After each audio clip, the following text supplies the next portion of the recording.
Hello बच्चों, स्वागत है आपका आज की इस नई वीडियो में। आप देख रहे हैं आपका अपना यूट्यूब चैनल स्टडी ऑन।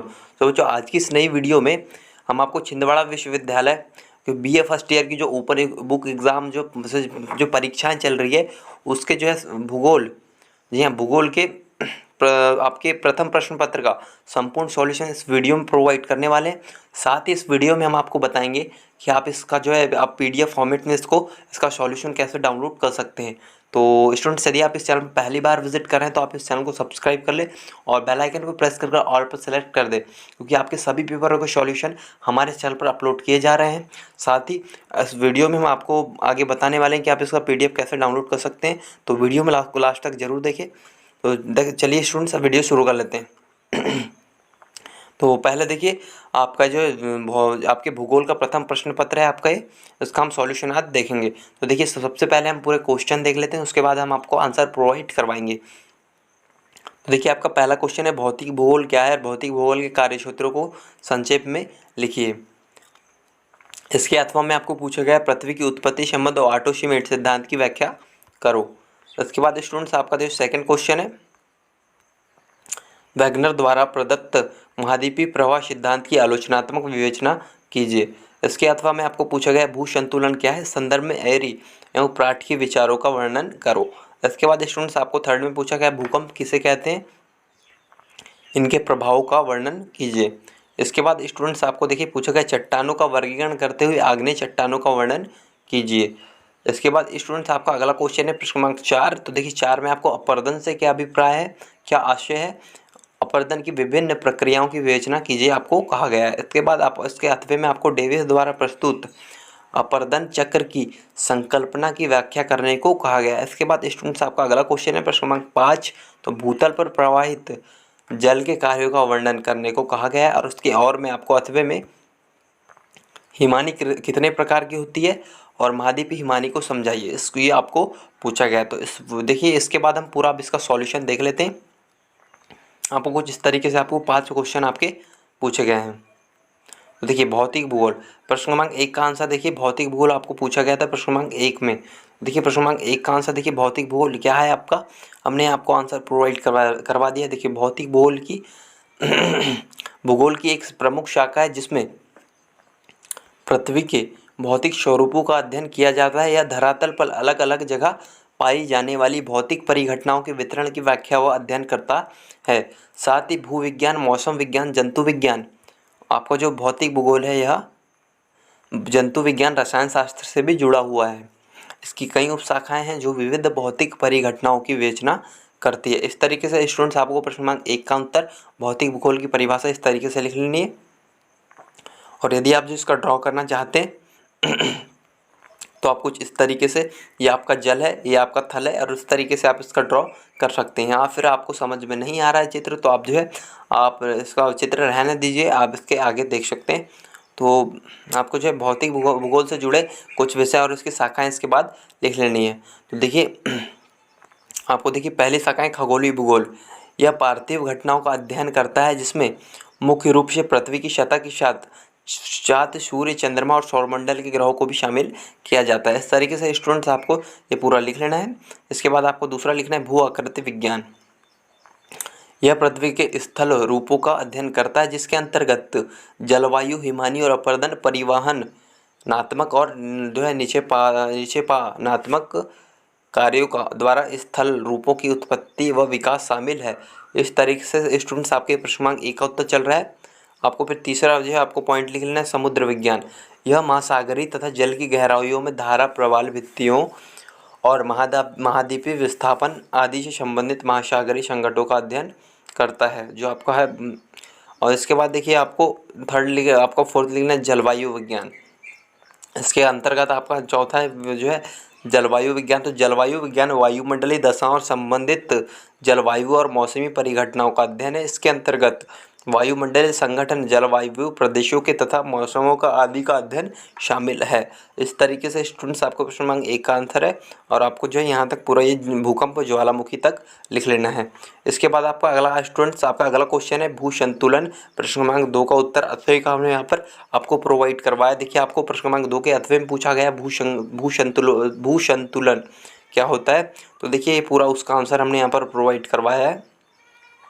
तो देख लेते हैं भू संतुलन क्या होता है। तो भू संतुलन या समस्थिति का अर्थ है कि पृथ्वी की भूपर पट्टी की सतह उच्चावय के रूप में स्थित पर्वतों, पठारों और समुद्रों के उनके भार के अनुसार भूपर पट्टी के नीचे स्थित पिघली चट्टानों के ऊपर संतुलन बनाए रखने की अवस्था। जी हाँ, आपको भू संतुलन का अर्थ इस तरीके से लिखना है। और यदि आपको इसका ड्रॉ करना है स्टूडेंट, तो आप इस तरीके से जो है, आपकी स्क्रीन पर इसका ड्रॉ दिख रहा है, तो आप इस तरीके से जो है इसका भू संतुलन का आप ड्रॉ कर सकते हैं। इसके आगे आपको लिखना है, देखिए आपके प्रश्न क्रमांक 2 ही का उत्तर है अथवे का। पृथ्वी का स्थलमंडल अपने नीचे स्थित एस्थेनोस्फीयर पर एक प्रकार से तैरता हुआ स्थित और संतुलन के लिए यह आवश्यक माना जाता है कि धरातल पर ऊंचे पर्वत, पठार या फिर स्थलमंडल की मोटाई अधिक है और इसका निचला हिस्सा पर्वत की जड़ों की तरह एस्थेनोस्फीयर से अधिक गहराई तक घुसा हुआ है। पर्वतों के नीचे स्थलमंडल के इस नीचे एस्थेनोस्फीयर में प्रविष्ट भाग अथवा समुद्र के नीचे कम गहराई तक घुसे भाग को संतुलन की व्याख्या करने के वाले 3 मॉडल प्रस्तुत किए गए हैं। इस तरीके से आपको प्रश्न क्रमांक 2 के अथवे का उत्तर लिखना है स्टूडेंट्स। देखिए, और आपको जो है आइसोस्टेटिस शब्द का प्रयोग सर्वप्रथम क्लैरिस डंटन ने 1990 में किया था, ये लिख लेना है। इसके बाद देखिए आपको प्रश्न क्रमांक 2 के अथवे में ही आपको एरी की व्याख्या करने को बोला गया था। तो देखिए भूवैज्ञानिक एरी ने विभिन्न स्तंभों जैसे पर्वत, पठार और मैदान आदि के घनत्व को एक जैसा माना है, अतः उसने विभिन्न मोटाइयों के साथ एक समान घनत्व के विचारों को सुझाया। देखिए इसके बाद आगे देख लेते हैं। हम जानते हैं कि पृथ्वी की ऊपरी सतह पर परत हल्के पदार्थों से बनी है। इस परत में सिलिका और एल्यूमिनियम भारी मात्रा में पाए जाते हैं, इसलिए इसे सियाल के नाम से भी जाना जाता है। यह नीचे की परत से कम घनत्व वाला है और एरी ने माना कि सियाल से बनी भूपर पट्टी सीमा सिलिका और मैग्नीशियम नीचे अधिक घनत्व वाली परत की जो है ऊपर की परत के ऊपर तैर रही है। भूपर पट्टी की परत का एक घनत्व एक समान है, जबकि उसके विभिन्न स्तंभों की ऊंचाई अलग अलग है। इस तरीके से स्टूडेंट्स आपको ये पूरा आंसर लिख लेना है। इसके बाद देखिए आपको इसलिए स्तंभ अपनी ऊंचाई के अनुपात में दुर्बलता मंडल में धंसे हुए हैं, इसी कारणवश इनकी जड़ें विकसित हो गई है अथवा नीचे गहराई में सीमा विस्थापित हो गई है। इस तरीके से स्टूडेंट्स आपको प्रश्न क्रमांक 2 का आंसर अथवे का हमने प्रोवाइड करवाया, आपको विस्थापित हो गया है तक ये पूरा लिख लेना है। इसके बाद स्टूडेंट्स आपका अगला क्वेश्चन है प्रश्न क्रमांक 3। तो 3 में आपको पूछा गया था स्टूडेंट्स भूकंप क्या होता है। देखिए भूकंप के बारे में प्रश्न क्रमांक 3 में आपको पूछा गया, तो देख लेते हैं पूरा उत्तर इसका। तो देखिए भूकंप या भूचाल पृथ्वी की सतह के हिलने को कहते हैं। यह पृथ्वी के स्थलमंडल लिथोस्फीयर में ऊर्जा के अचानक मुक्त हो जाने के कारण उत्पन्न होने वाली भूकंपिक तरंगों की वजह से होता है। जी हाँ, आपका जो भूकंप होता है स्टूडेंट्स, ये जो है पृथ्वी की सतह पर जो है स्थलमंडल पर भूकंपी तरंगों की वजह से होता है। इसके बाद देख लेते हैं आपका जो उत्तर। भूकंप बहुत हिंसात्मक हो सकते हैं और कुछ ही क्षणों में लोगों को गिराकर चोट पहुंचाने से पूरे नगर को ध्वस्त कर सकने में इसकी क्षमता होती है। इस तरीके से प्रश्न क्रमांक 3 का उत्तर आपको ये पूरा लिख लेना है। और इसके आगे देख लेते हैं और पूरा आपका प्रश्न क्रमांक 3 का उत्तर देखिए। देखिए भूकंप मापी यंत्र से किया जाता है, जिसे सीस्मोग्राफ कहा जाता है। एक भूकंप का आघूर्ण मापक्रम पारंपरिक रूप से नापा जाता है। यह संबंधित अप्रचलित रिक्टर परिमाण लिया जाता है। 3 या उससे कम रिक्टर परिमाण की तीव्रता का भूकंप अक्सर अगोचर होता है। जबकि ये आपका 7 है स्टूडेंट। 7 रिक्टर की तीव्रता का भूकंप बड़े क्षेत्रों में गंभीर क्षति का कारण होता है। झटकों में तीव्रता का मापन विकसित मरकली पैमानों पर किया जाता है। इसके आगे स्टूडेंट्स आपको प्रश्न क्रमांक 3 का उत्तर लिखना है। देखिए पृथ्वी की सतह पर भूकंप अपने आप को भूमि से हिलाकर या विस्थापित करके प्रकट करता है। जब एक भूकंप उपकेंद्र अपतटीय स्थिति में होता है, समुद्र के किनारों पर पर्याप्त मात्रा में विस्थापन का कारण बनता है, जो सुनामी का कारण है। भूकंप के झटके कभी कभी भूस्खलन और ज्वालामुखी गतिविधियों को भी पैदा कर सकते हैं। इस तरीके से स्टूडेंट्स आपको आपके प्रश्न क्रमांक 3 का आंसर लिखना है। इसके आगे आपको प्रश्न क्रमांक 3 का उत्तर लिखना है। भूकंप के बारे में सर्वाधिक सामान्य अर्थ है कि किसी भी सीस्मिक घटना का वर्णन करने के लिए भूकंप शब्द का प्रयोग किया जाता है। देखिए स्टूडेंट्स, आपको कुछ इस तरीके से लिखना है, किया जाता है एक प्राकृतिक घटना या मनुष्य के कारण कोई भी घटना जो सीस्मिक तरंगों को उत्पन्न करती है। अक्सर भूकंप भूगर्भीय दोषों का कारण आते हैं। भारी मात्रा में गैस प्रवाह भी पृथ्वी के भीतर, मुख्यतः गहरी मीथेन ज्वालामुखी, भूस्खलन और नाभिकीय परीक्षण ऐसे मुख्य दोष है। इस तरीके से स्टूडेंट्स आपको प्रश्न क्रमांक 3 का उत्तर देखिए, आपको ये पूरा लिख लेना है और आपको जो है आपको चित्र भी बनाना है। भूकंप के उत्पन्न होने का प्रारंभिक बिंदु केंद्र हाइपोसेंटर कहलाता है। ऊपरी केंद्र का अर्थ है भूमि के स्तर पर ठीक इसके ऊपर का बिंदु। जी हाँ स्टूडेंट्स, इसके बाद यदि आप चित्र बनाना चाहते हैं भूकंप का तो देखिए आपको कुछ इस तरीके से आपको धरातल का चित्र बना लेना है, या फिर आप ना भी बनाएं तो ठीक है। इस तरीके से स्टूडेंट्स आपको यहाँ पर ठीक इसके ऊपर बिंदु है तक आपके प्रश्न क्रमांक 3 का उत्तर पूरा हो जाएगा। इसके बाद आपका अगला क्वेश्चन है प्रश्न क्रमांक 4, और यदि स्टूडेंट्स आपको प्रश्न जो है उसके आंसर जो है लॉन्ग लग रहे हैं ज़्यादा ही, तो आप इसको जो छोटे करके भी लिख सकते हैं। हमने आपको जो है आपके नंबर के हिसाब से यहाँ पर आंसर प्रोवाइड करवाया। यदि आप इसको जो है आप जो यहाँ दिख रहा है इस तरीके से पूरा लिखते हैं तो आपको पूरे नंबर मिलेंगे। इसके बाद स्टूडेंट्स आपका अगला क्वेश्चन है प्रश्न क्रमांक 4। तो प्रश्न क्रमांक 4 में आपको जो है अपरदन पूछा गया। स्टूडेंट्स देख लेते हैं आपके प्रश्न क्रमांक 4 का उत्तर। तो देखिए अपरदन क्या होता है। अपरदन वह प्राकृतिक प्रक्रिया जिसमें चट्टानों का विखंडन परिणाम स्वरूप निकले ढीले पदार्थों का जल, पवन इत्यादि प्रक्रमों द्वारा स्थानांतरण होता है। अपरदन के प्रक्रम में वायु, जल, हिमनद और सागरीय लहरें प्रमुख है। जी हाँ स्टूडेंट्स, आपको अपरदन कुछ इस तरीके से लिखना है। इसके बाद देखिए पहाड़ी क्षेत्रों में कुछ इस तरीके से जो है अपरदन की प्रक्रिया होती है।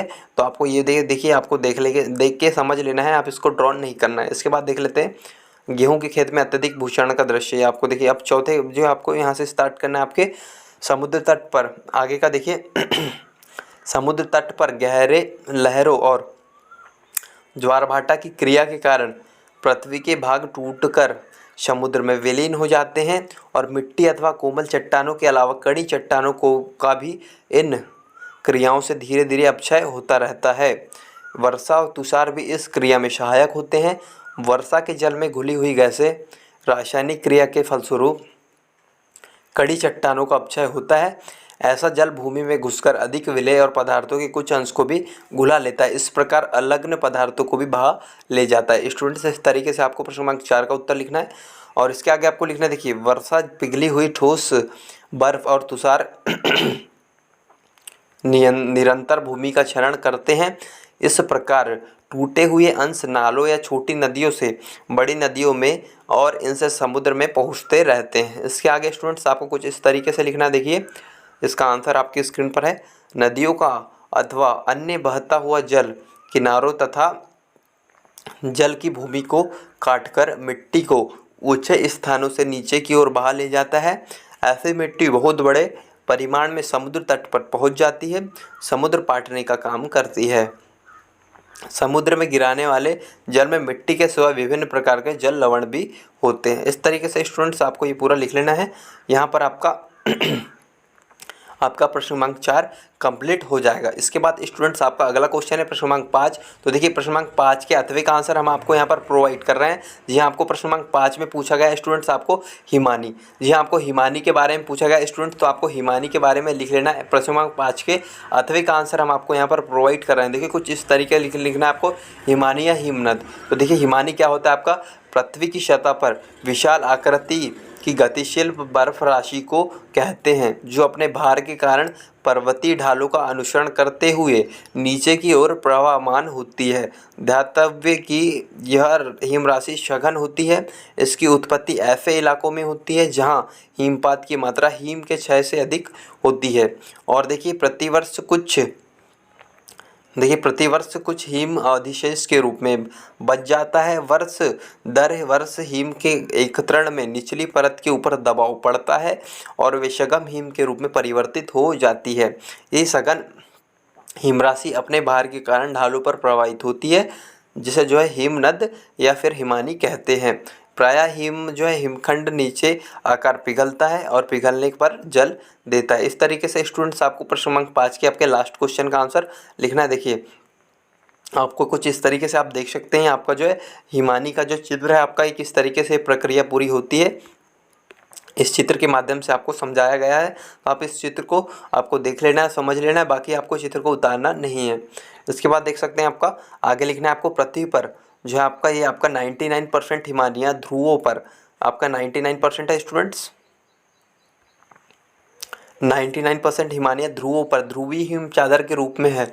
इसके अलावा गैर ध्रुवीय क्षेत्रों में हिमनदों को अल्पलाइन हिमनद कहा जाता है और ये उन उच्च पर्वतों के सहारे पाए जाते हैं जिन पर वर्ष भर ऊपरी हिस्सा हिमा आच्छादित रहता है।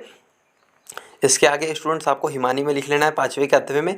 ये हिमालय समेकित रूप से विश्व के मीठे पानी का सबसे बड़ा भंडार है और पृथ्वी की धरातलीय सतह पर पानी के सबसे बड़े भंडार भी है। इस तरीके से स्टूडेंट्स आपको आगे का भी लिखना है। देखिए हिमानी द्वारा कई प्रकार के स्थल रूपों भी निर्मित किए जाते हैं जिनमें प्लेटोसीन काल के व्यापक हिमाच्छादन के दौरान बने स्थल रूपों प्रमुख है। इस काल में हिमानियों का विस्तार काफ़ी बड़े क्षेत्र में हुआ था और इस विस्तार के दौरान और बाद में इन हिमानियों के जो है निवर्तन से बने स्थल रूपों उस जगह पर पाए भी जाते हैं और यहाँ आज उष्ण शीतोष्ण जलवायु पाई जाती है।